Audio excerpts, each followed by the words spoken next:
Hello বন্ধুরা, চলে এসেছি আরও একটা নতুন মুভি এক্সপ্লেনিং ভিডিও নিয়ে। আজকে আমি এক্সপ্লেন করতে চলেছি ময়দান মুভিটিকে, যেটা রিসেন্টলি রিলিজ হয়েছে। তো চলো বেশি দেরি না করে এই সুন্দর মুভিটিকে শুরু করা যাক।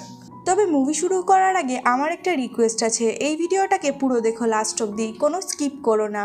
আর যদি তোমাদের এই ভিডিওটা ভালো লেগে থাকে তাহলে আমাদের চ্যানেলটাকে সাবস্ক্রাইব করতে কিন্তু ভুলো না। আর যদি তোমাদের এরকম মুভি এক্সপ্লেনেশন ভিডিও দেখতে ভালো লেগে থাকে, একবার চ্যানেলটা ভিজিট করতে পারো, সেখানে তোমরা অনেক লেটেস্ট মুভি দেখতে পাবে। তো চলো বেশি দেরি না করে শুরু করা যাক। ময়দান মুভি শুরুতেই আমাদেরকে দেখানো হয় 1952 সালের একটি সিন। তারপর আমরা দেখতে পাই ইন্ডিয়ার সাথে ইউগোস্লাভিয়ার ম্যাচ হচ্ছে ইউরোপে। কিন্তু এই ম্যাচের মধ্যে ইন্ডিয়ার পারফরমেন্স খুব একটা ভালো ছিল না, তাই তাদের টিমটা এই ম্যাচে হেরে যায়। তারপর আমরা দেখতে পাই এটার রিজন, কারণ অপোনেন্ট টিমের মেম্বারের কাছে সেই সমস্ত কিছুই ছিল যেটা ফুটবল খেলার জন্য লাগে, আর তাদের টিমের সব মেম্বারগুলোই ভীষণ হাট্টা ছিল। এইদিকে ইন্ডিয়ান টিমের মেম্বারের কাছে তা কিছুই ছিল না, এমনকি জুতোও ছিল না, আর তাদের শরীরের অবস্থা খুব একটা ভালো ছিল না। এমনকি তারা এই ম্যাচটা পুরোটাই খালি পায়ে খেলেছে, আর সেই কারণে ইন্ডিয়ান টিমের অনেকগুলি মেম্বারের চোট লেগেছে।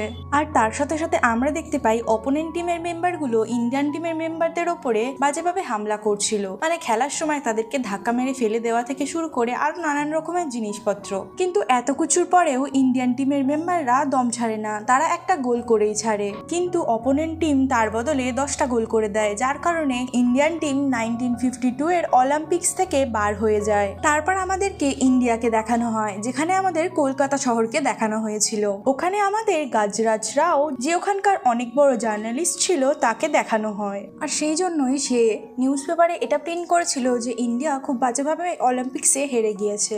পরের সিনে আমাদেরকে দেখানো হয় কলকাতা শহরের মধ্যে ইন্ডিয়ার টিমের ফেডারেশনকে, যেখানে কলকাতার সব বড় বড় টিম মেম্বাররা নিজেদের টিমের ব্যাপারে ডিসকাস করছিল। এখানে আমরা দেখতে পাই তারা সবাই একত্র হয়েছিল এবং সেখানে তার প্রেসিডেন্টও ছিল, আর তার সাথে সাথে এখানে ইন্ডিয়ান ফুটবল টিমের কোচটিও উপস্থিত ছিল। আর এখানে ইন্ডিয়ান ফুটবল টিমের যে কোচ ছিল তার নাম ছিল S.A. রহিম। এই ক্যারেক্টারটাই অজয় দেবগন এই মুভিতে প্লে করেছে।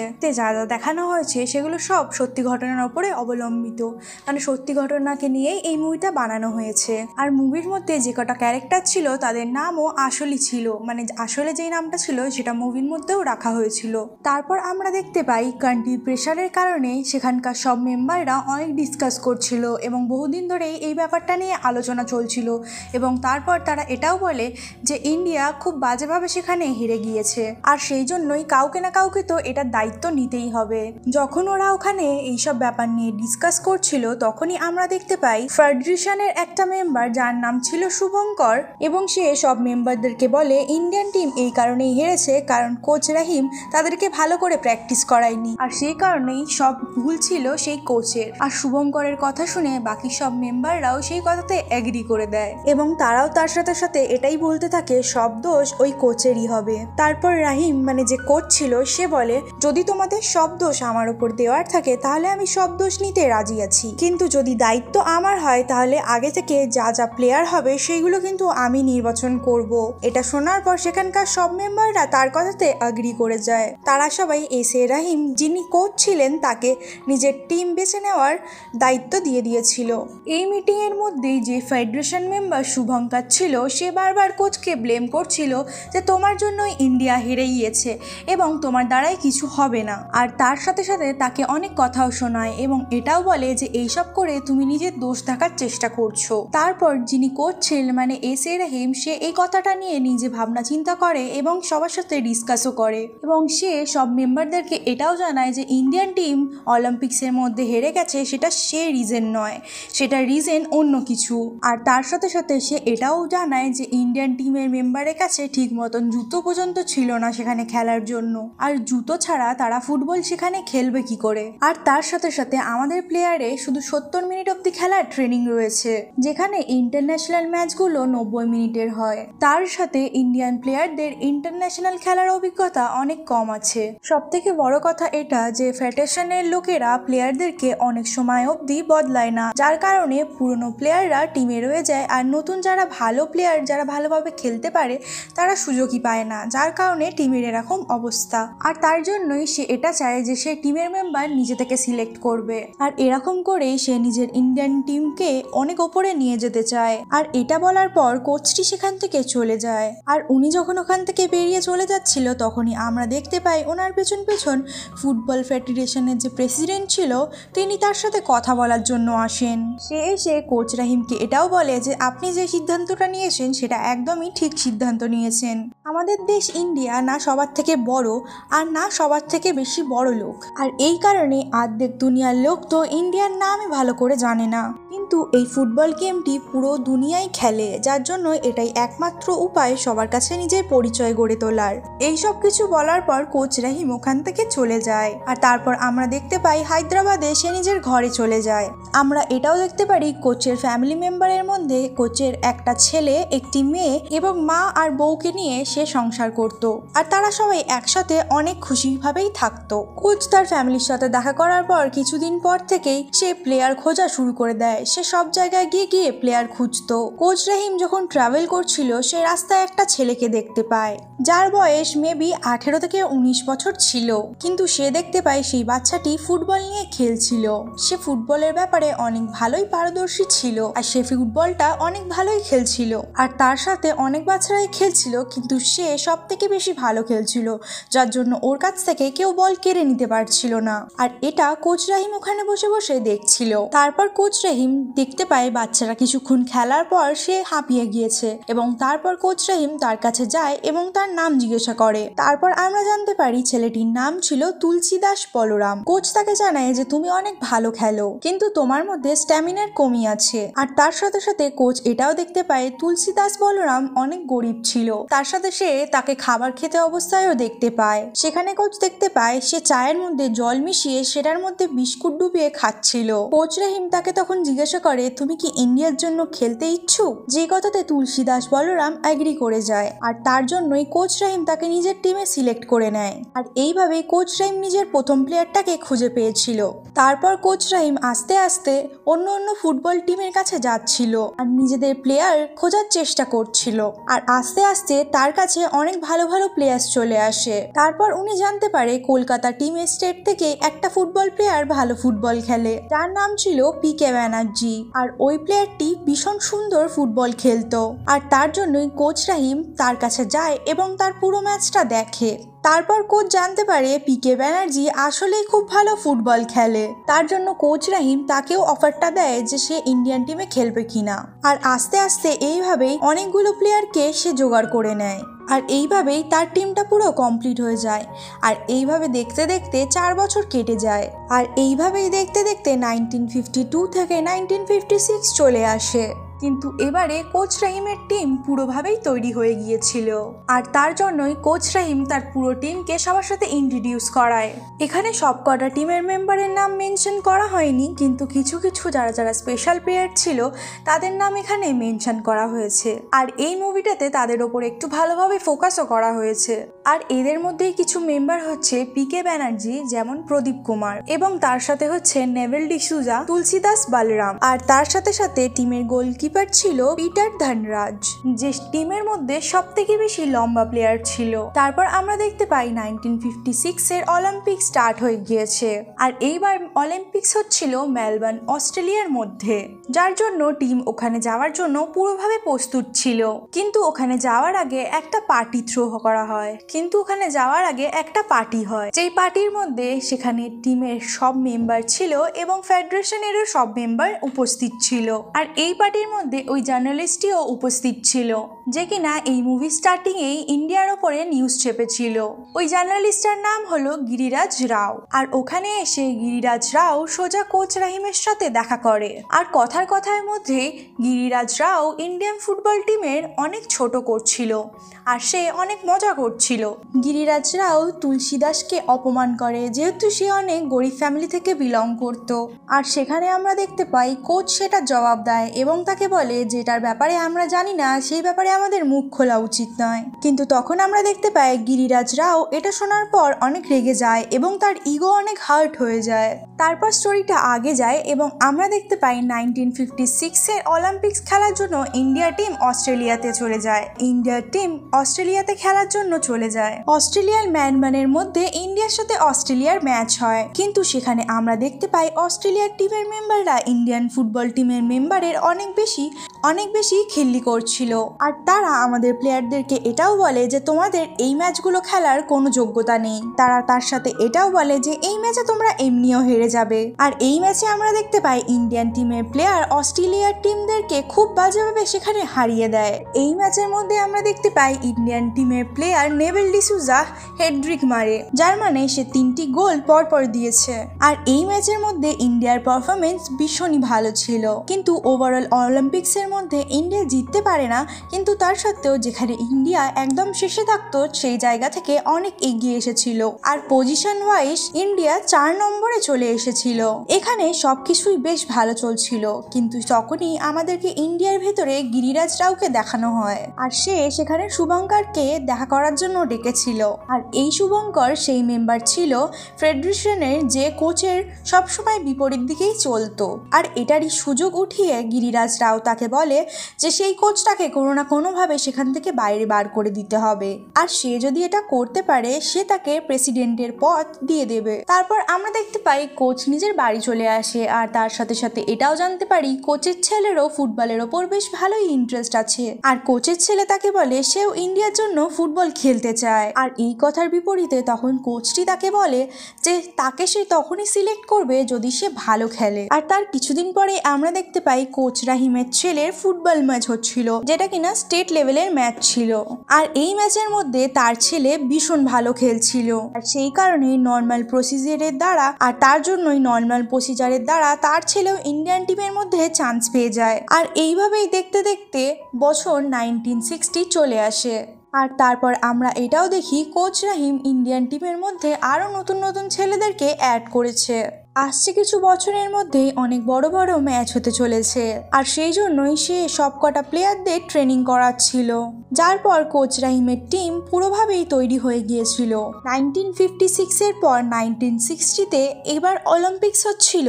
খেলার জন্য পুরো ফুটবল টিমটা রোমে যায়, মানে ইটলি দেশে চলে যায়। কিন্তু এই অলিম্পিক্সের মধ্যে ইন্ডিয়ার ম্যাচ ফ্রান্সের সাথে হচ্ছিল, কিন্তু ফ্রান্সের টিম খুবই ভালো টিম ছিল। এই টিমগুলো টপ টিমের মধ্যে একটি ছিল। আর তার জন্যই যখন ম্যাচটি হয় সেই ম্যাচের মধ্যে ইন্ডিয়া তার সবকিছু লাগিয়ে দিয়েছিল।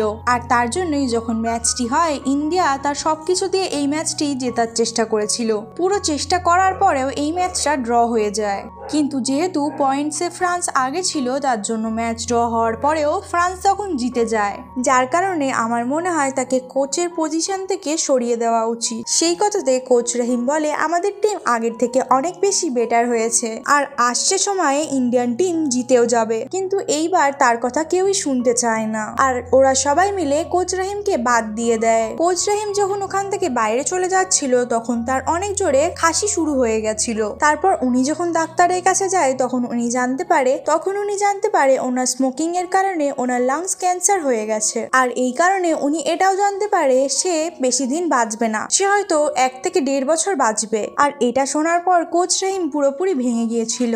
আর তার কারণেই সে তার ফ্যামিলির কাছে চলে যায়। আর তার ফ্যামিলিকে সবকিছু বলার পরে সে নিজের ফ্যামিলির সাথেই বসবাস করতে শুরু করে দিয়েছিল। কিন্তু তার ফ্যামিলির লোক দেখতে পারত যে সে অনেক বেশি আপসেট থাকতো সব সময়। আর তারপর আমরা দেখতে পাই কিছু মাস কেটে যাওয়ার পর কোচ রাহিমের ওয়াইফ তাকে বলে আমি জানি তোমার কাজ তোমার খুবই ভালো লাগে, আর সেই জন্যই আমি চাই তুমি ঘরে এভাবে মন খারাপ করে বসে না থেকে তুমি আবারও তোমার ভালো লাগা কাজ নিয়ে কাজ করো। আর এটা শোনার পর কোচ রাহিমের মধ্যেও মোটিভেশন চলে আসে আর সে আবারও ফেডারেশনের কাছে চলে আসে। আর এত মাস পরে আসার কারণে সে এসে দেখতে পায় ফেডারেশনের মধ্যে অনেক বেশি চেঞ্জেস চলে এসেছে। আর চেঞ্জেস এটা ছিল যে পুরনো প্রেসিডেন্টটি ছিল তাকে সরিয়ে দেওয়া হয়েছিল আর তার বদলে বদলে শুভঙ্কর হয়েছিল সেখানকার নতুন প্রেসিডেন্ট। আর সেই কারণে কোচের কথা সে কিছুই শোনে না, আর এই কারণেই কোচ রাহিম সিধা ফর্মার প্রেসিডেন্টের কাছে চলে গিয়েছিল। আর কোচ তাকে রিকোয়েস্ট করেছিল যে উনি যেন তার মিটিংটা করিয়ে দেয়। আর এই কারণেই পুরনো প্রেসিডেন্ট কোচ রাহিমকে নিয়ে ফেডারেশনের কাছে চলে এসেছিল, আর তিনি সবাইকে কনভিন্স করিয়ে নিয়েছিল মিটিং এর জন্য। কিন্তু এখানে শুভঙ্কর কোনো কথাই শোনে না, আর সে কোচ রাহিমকে বলে সে নতুন কোচ খুঁজে নিয়েছে, তার আর তাকে প্রয়োজন নেই। কিন্তু যে পুরনো প্রেসিডেন্ট ছিল সে সবাইকে আগ্রি করিয়ে নেয়, আর তার সাথে সাথে সবাইকে এটাও বলে যে কোচ রাহিমকে লাস্ট বারের জন্য একটা সুযোগ দেওয়াই যায়। আর তার সাথে সাথে কোচ রাহিম এটাও বলে যদি সে এবারে কিছু না করতে পারে তাহলে সে সারা জীবনের জন্য কোচিং করানো ছেড়ে দেবে। আর তারপর আমরা দেখতে পাই ফেডারেশনের সব মেম্বারগুলোই একভাবে রাজি হয়ে গিয়েছিল। তার ইচ্ছা না থাকা সত্ত্বেও শুভঙ্করকেও সেখানে অ্যাগ্রি করতে হয়েছিল। আর আবারও সে ইন্ডিয়ান টিমের ফুটবলের কোচ হয়ে গিয়েছিল। আর আবারও ইন্ডিয়ান টিমের ফুটবলের কোচ হওয়ার পর সে সোজাসুজি নিজের টিমের সাথে দেখা করতে চলে যায়, আর সব টিম মেম্বারদেরকে এক জায়গায় করে সে তাদের সাথে কথা বলে এবং তাদের ট্রেনিং শুরু করে দেয়। এবং কিছু মাসের খুব কড়া ট্রেনিং এর পর আমরা দেখতে পাই তার ফুটবল টিমকে খুব ভালোভাবে তৈরি করে নিয়েছিল। আর তারপর আমাদেরকে বলা হয় সাল 1962 চলে এসেছে, আর এই বছরের মধ্যে এশিয়ান গেম স্টার্ট হবে। এটা হচ্ছে এমন একটা টুর্নামেন্ট যেখানে এশিয়ার সবকটা কান্ট্রি এখানে খেলবে, আর ইন্ডিয়াকেও এই এশিয়ান গেমসের মধ্যে ফুটবল খেলতে হবে।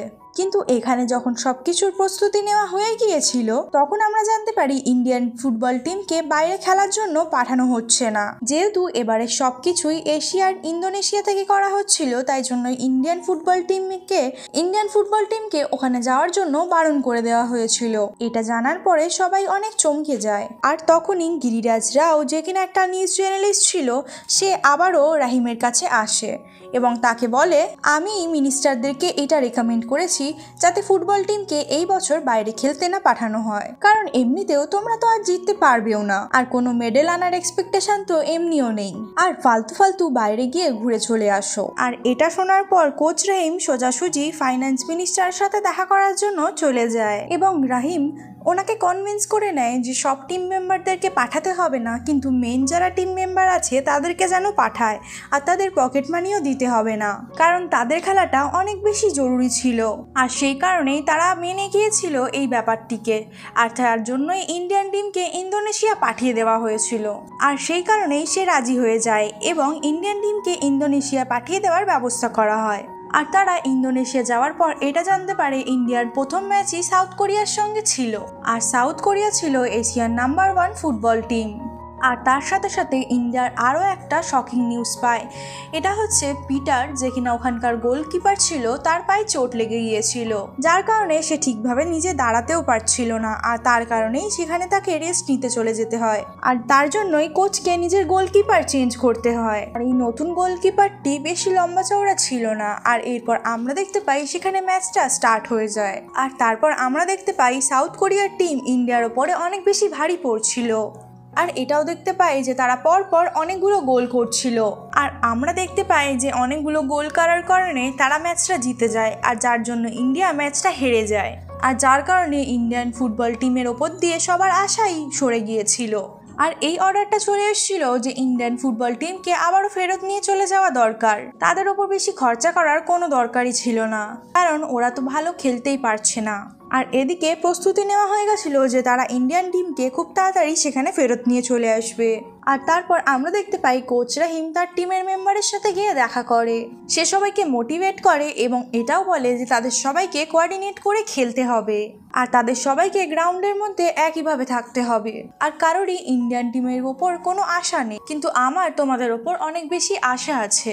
এরপর টিমের অন্য আরেকটা ম্যাচ হয় যেটা হচ্ছিল থাইল্যান্ডের সঙ্গে, আর এই ম্যাচটাতেও থাইল্যান্ড ইন্ডিয়ার উপর অনেক বেশি ভারী পড়ছিল, আর তারা গেমের মধ্যে অনেক চিটিংও করছিল, কিন্তু তার সত্ত্বেও তাদেরকে ফাউল দেওয়া হচ্ছিল না, যার কারণে ইন্ডিয়ার অনেক বেশি ক্ষতি হচ্ছিল, আর তারা সেখানে অনেক বেশি অ্যাগ্রেসিভলি খেলছিল, আর তারা ধাক্কাধুক্কিও করছিল, আর সেই কারণেই সেখানে টিমের একজন মেম্বারের মাথায় চোট লেগে যায় আর সে অজ্ঞান হয়ে যায়, যার জন্য তাকে ম্যাচের বাইরে নিয়ে যাওয়া হয়। আর ইন্ডিয়াকে 11 জনের প্লেয়ারের জায়গায় 10 জন প্লেয়ারকে নিয়েই পুরো ম্যাচটা খেলতে হয়। আর তারপর যখন আবারও ম্যাচটা স্টার্ট হয় তখন আমরা দেখতে পাই ইন্ডিয়ান প্লেয়ার এখন অনেক বেশি অ্যাগ্রেসিভ হয়ে গেছে আর তাদের মধ্যে অনেক বেশি মোটিভেশন চলে এসেছে। আর তারপর তারা একটার পর একটা গোল করতে শুরু করে দেয় আর অপোনেন্ট টিমের সবাই দেখতেই রয়ে যায়। আর দেখতে দেখতে এই ম্যাচটা ইন্ডিয়ান টিম জিতে যায়। এটা হওয়ার পরে ইন্ডিয়ান ফুটবল টিমের ওপর সবার আশা আবারও চলে আসে। সব ইন্ডিয়ানরাই এই ম্যাচটা দেখে অনেক বেশি খুশি এবং গর্ববোধ করছিল। এর পরের ম্যাচটি ইন্ডিয়ার ভিয়েতনামের সাথে হয়েছিল। ম্যাচটা খুব কড়াকড়ি টক্কর হওয়ার পরেও ইন্ডিয়া অনেক কষ্ট করে এই ম্যাচটিকে জিতে যায়। এই ম্যাচটার পরে আমরা দেখতে পারি কোচ রাহিমের অবস্থা মানে শারীরিক অবস্থা খুবই খারাপ অবস্থায় চলে এসেছিল। আর তার রুমের মধ্যে আমরা দেখতে পাই সে অনেক বেশি কাশছিল আর তার কাশতে কাশতে রক্তও বেরিয়ে আসে, কিন্তু তার সত্ত্বেও সে কোনোভাবে হার মানে না। এই সব কিছুই সেই জার্নালিস্টটা জানতে পেরে যায় যে তার মানে ওই কোচটি ক্যান্সার আছে। আর তারপর সে রিয়েলাইজ করে তার ইগোর জন্য সে ইন্ডিয়ান টিমের এত বড় ক্ষতি করে চলেছে, কিন্তু এইদিকে কোচ রহমান সে তার নিজের শরীরের সব কিছু ত্যাগ করে মানে শরীরের এত কষ্ট এবং সব কিছু নিয়ে সে ইন্ডিয়ান টিমের জন্য লড়াই করে চলেছে।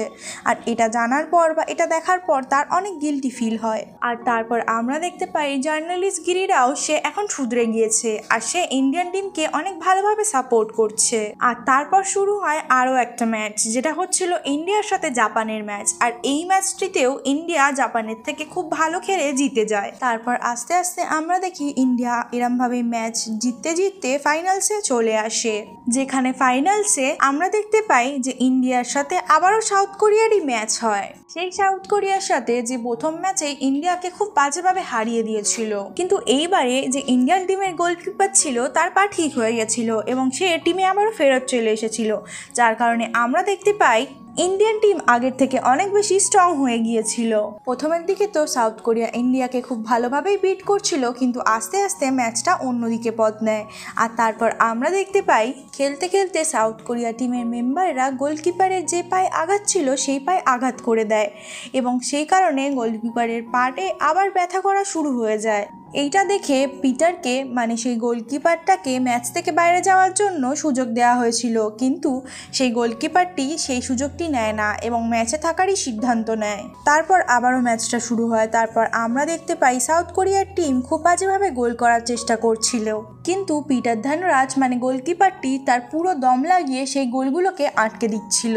আর এইভাবেই হাফ ম্যাচ এখানে শেষ হয়ে যায়। আর যখন হাফ ম্যাচ শেষ হয়ে যায় তারপর আমরা দেখতে পাই কোচ নিজের সব টিম মেম্বারদেরকে আবারও মোটিভেট করছিল আর সে নিজের টিমের পজিশনিংও চেঞ্জ করে দেয়। আর সে সব টিম মেম্বারদেরকে এটাও বলে যে সবাইকে খুব ভালোভাবে খেলতে হবে। কিন্তু তারপর আমরা দেখতে পাই ম্যাচটা আবারও স্টার্ট হয়। এইবার ইন্ডিয়া টিম দুর্দান্তভাবে খেলাটা খেলে, কারণ ইন্ডিয়া টিম এইবার সাউথ কোরিয়ার টিমকে খুব ভালোভাবে বিট করে দিয়েছিল আর এইবার ইন্ডিয়া গোল করা শুরু করে দিয়েছিল। আর তারপর আমরা দেখতে পাই ইন্ডিয়া গোল করে লিডে চলে এসেছিল আর ম্যাচটা শেষ হতে বাকি ছিল মাত্র 5 থেকে 7 মিনিট। আর ইন্ডিয়ার টার্গেট এটাই ছিল যে তারা কিছু বি করে সাউথ কোরিয়ার টিমদেরকে গোল করতে দেবে না।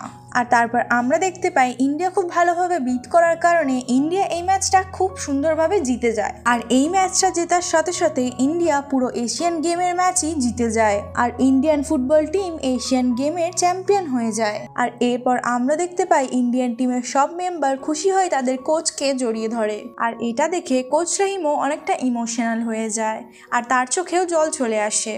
তারপর আমরা দেখতে পাই গ্রাউন্ডে আমাদের দেশের পতাকাকে রিপ্রেজেন্ট করা হয় আর এই সুন্দর সিনের সাথেই এই মুভিটি এখানে সমাপ্ত হয়। তো বন্ধুরা, তোমাদের এই মুভি এক্সপ্লেনেশনটি কেমন লাগলো সেটা আমাকে কমেন্ট সেকশনে জানাতে ভুলো না। ভিডিওটি ভালো লাগলে ভিডিওটিকে একটা লাইক, আমাদের চ্যানেলটাকে সাবস্ক্রাইব আর বেল আইকনটা ক্লিক করতে কিন্তু ভুলো না। কমেন্ট সেকশনে জানাতে পারো কি মুভি নেক্সট দেখতে চাও। আর লেটেস্ট মুভি দেখার জন্য আমাদের চ্যানেলটাকে সাবস্ক্রাইব করতে কিন্তু একদম ভুলো না। দেখা করছি আরও একটা নতুন ভিডিও নিয়ে।